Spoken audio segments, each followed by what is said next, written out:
ಗೊತ್ತಿಲ್ಲ ರೀ. ಬಟ್ ನನಗೆ ಈ ಸಮೀಕ್ಷೆ ಬಗ್ಗೆ ಭಾಳ ಒಳ್ಳೇದು ಅನಿಸ್ತಾ ಇದೆ. ಯಾಕಂದರೆ ಈ ಸಮೀಕ್ಷೆ ಆಲ್ ಓವರ್ ಇಂಡಿಯಾ ಎಲ್ಲಿ ಆಗಿಲ್ಲ.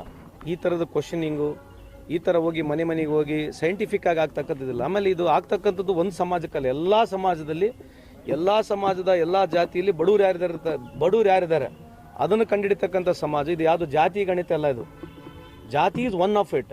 ಬಟ್ ಇನ್ನೂ ಉಳ್ಕಿದ್ದೆಲ್ಲ ಶೈಕ್ಷಣಿಕವಾಗಿ ನಿಮ್ಮ ಮಕ್ಕಳು ಶಾಲೆಗೆ ಹೋಗ್ತಾರಲ್ಲ, ಶಾಲೆಗೆ ಹೋಗ್ತಾ ಇದ್ದಾರೆ, ಗೌರ್ಮೆಂಟ್ ಶಾಲಿನ, ಇಂಗ್ಲೀಷ್ ಮೀಡಿಯಮ, ಅದ್ರ ಜೊತೆಗೆ ನಿಮ್ಮ ಮನೇಲಿ ಯಾರನ್ನ ಮೊದಲು ರಾಜಕೀಯದಲ್ಲಿ ಇದ್ರಾ, ಅಥವಾ ನೀವೇನು ಸೆಂಟ್ರಲ್ ಗೌರ್ಮೆಂಟ್ನಲ್ಲಿ ಕೆಲಸ ಮಾಡ್ತೀರಾ, ಸ್ಟೇಟ್ ಗೌರ್ಮೆಂಟ್ನಲ್ಲಿ ಕೆಲಸ ಮಾಡ್ತೀರಾ, ನಿಮ್ಮ ಮನೇಲಿ ಟಾಯ್ಲೆಟ್ ಇದೆಯಲ್ಲೋ, ಹೊಲ ಇದೆಯಲ್ಲೋ, ಹೊಲ ಇದ್ದರೆ ನೀರಾವರಿ ಇದೆಯಲ್ಲೋ, ಆ ಥರದ್ದೆಲ್ಲ ಒಂದು ಸುಮಾರು 60 ಕ್ವಶನರಿಗೆ ಆನ್ಸರ್ ಸಿಗೋದ್ರಿಂದ ಇಡೀ ಕರ್ನಾಟಕದ ಜನತೆಗೆ ಒಂದು ಮಿರರ್ ಆದಂಗೆ ಆಗುತ್ತೆ. ಎಲ್ಲ ಸಮಾಜದ ಮುಖಂಡರುಗಳಿಗೆ ಅವ್ರ ಸಮಾಜದಲ್ಲಿ ಎಷ್ಟು ಬಡವರು ಅಂತೇಳಿ ಒಂದು ಸಂಪೂರ್ಣವಾದ ಮಾಹಿತಿ ಸಿಗ್ತಕ್ಕಂಥದ್ದೇ. ಅದಕ್ಕಾಗಿ ಆಲ್ರೆಡಿ 60-70% ಆಲ್ರೆಡಿ ಆಗಿಬಿಟ್ಟಿದೆ. ಇನ್ನು 20-30% ಬಾಕಿ ಇದೆ.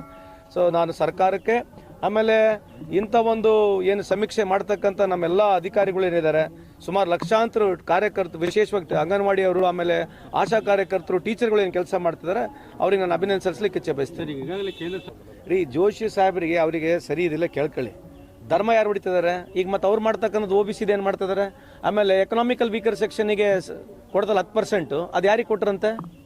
ಜೋಶಿ ಸಾಹೇಬ್ರಿಗೆ ಕೇಳಿ. 10% ಎಕನಾಮಿಕಲ್ ವೀಕರ್ ಸೆಕ್ಷನ್ಗೆ ಕೊಟ್ಟರು ರಿಸರ್ವೇಷನ್. ಯಾವ ಜಾತಿಗಳಿದ್ದಾರೆ ಅಂತದ್ರಾಗ ಧರ್ಮ ಹೊಡಿತಕ್ಕಂಥದ್ದು ಇವರೇ. ಇವ್ರ ಕಾಲದಿಂದ ಎಲ್ಲ ಹಿಂದೂಗಳಲ್ಲಿ ಒಳಪಂಗಡದ ಹಿಂದೂಗಳಿಗೆ ಒಡೆಯರು ಇವರೇ. ಇವರು ಹಿಂದೂಗಳಿಗೆ ಮೋಸ ಮಾಡಿದವರು ಇವರೇ. BJPಯವರು ಹಿಂದೂ ಹೆಸರುಗಳು ಹೇಳಿ ಓಟ್ ತೊಗೊಂಡು ಇವ್ರ ಮಕ್ಕಳುಗಳು ಇವ್ರ ಮಕ್ಕಳು ಏನಿದಾರಲ್ಲ, ಇವ್ರ ಮಕ್ಕಳೆಲ್ಲ ಅಬ್ರಾಡ್ನಲ್ಲಿದ್ದಾರೆ. ಬಡವಿರ್ತಕ್ಕಂಥ ಹಿಂದೂ ಮಕ್ಕಳಿಗೆ ರೋಡ್ನಲ್ಲಿ ಹಿಂದೂ ಮುಸ್ಲಿಂ ವಿರುದ್ಧ ಜಗಳ ಮಾಡಿಸಿ ಇವ್ರು ಲಾಭ ಪಡಿತಕ್ಕಂಥ ಬಿಟ್ಟರೆ ಇನ್ನೇನು ಇವರು 10 ವರ್ಷದಲ್ಲಿ ಯಾವ ಹಿಂದೂಗಳಿಗೆ ಲಾಭ ಆಗಿದೆ ಹೇಳ್ಬಿಡಿ ನೋಡೋಣ. ಈ ಹಿಂದೂಗಳು ಅಗಲಾಗಲ ಪರ ಮಾತನಾಡ್ತಾರಲ್ಲ BJPಯವರು, ಯಾವ ಹಿಂದೂಗಳಿಗೆ ಲಾಭ ಆಗಿದೆ ಅದ್ರ ಬಗ್ಗೆ ಚರ್ಚೆ ಮಾಡ್ಬೇಕು ಬೇಡ? ಚರ್ಚೆ ಮಾಡ್ಬೇಕು ಬೇಡ್ರಿ? ಮತ್ತೆ ಮಾಡಕ್ಕೆ ಹೇಳ್ರಿ, ಒಂದ್ಸಲ ಕರ್ಕೊಂಬಂದು ಚರ್ಚೆ ಮಾಡಿಸ್ರಿ. ಯಾವ ಹಿಂದೂಗಳಿಗೆ 10 ವರ್ಷದಲ್ಲಿ ಇಡೀ ಭಾರತ ದೇಶದಲ್ಲಿ ಎಷ್ಟು ಹಿಂದೂಗಳಿಗೆ ಅನುಕೂಲ ಆಗೈತೆ ಕೇಳೋಣ, ಮತ್ತೆ ಮಾತಾಡಿ ಚರ್ಚೆ ಮಾಡ್ರಿ. ಇವ್ರ ಮಕ್ಕಳುಗಳಿಗೆ, ಈ BJPಯ ಮುಖಂಡರುಗಳಿಗೆ, ಇವ್ರ ಮಕ್ಕಳುಗಳಿಗೆ ಅಬ್ರಾಡ್ನಾಗ ಓದಿಸ್ತಾರೆ, ಸ್ಟ್ಯಾನ್ಫರ್ಡ್ ಯೂನಿವರ್ಸಿಟಿಗೆ ಓದಿಸ್ತಾರೆ, ಕೇಂಬ್ರಿಡ್ಜ್ ಯೂನಿವರ್ಸಿಟಿಯಲ್ಲಿ ಓದಿಸ್ತಾರೆ. ಇಂಥ ಯೂನಿವರ್ಸಿಟಿಗಳು ಇವ್ರ ಮಕ್ಕಳು ಓದ್ತಾರೆ.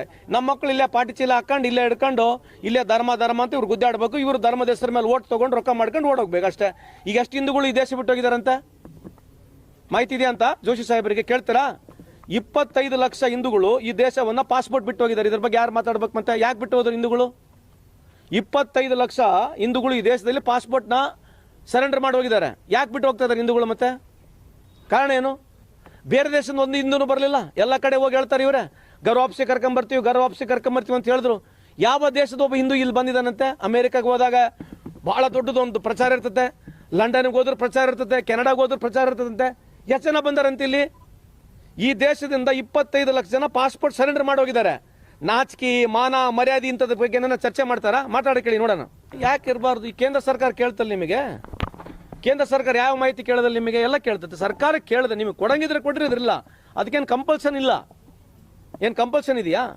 ಯಾಕೆ ಕೇಳ್ತೀವಂತ ಅದರಿಂದ ನಿಮ್ಮ ಆರ್ಥಿಕ ಪರಿಸ್ಥಿತಿ ಅರ್ಥ ಆಗುತ್ತೆ. ಇದು ಎಕನಾಮಿಕಲ್ ಸರ್ವೆ ಇರೋದ್ರಿಂದ ಪ್ರಶ್ನೆ ಕೇಳ್ತಿದ್ದೀವಿ. So any question which is asked to identify economical weaker ಇದರಲ್ಲ ಅನ್ನೋದಕ್ಕದ್ದು ಇದೆ.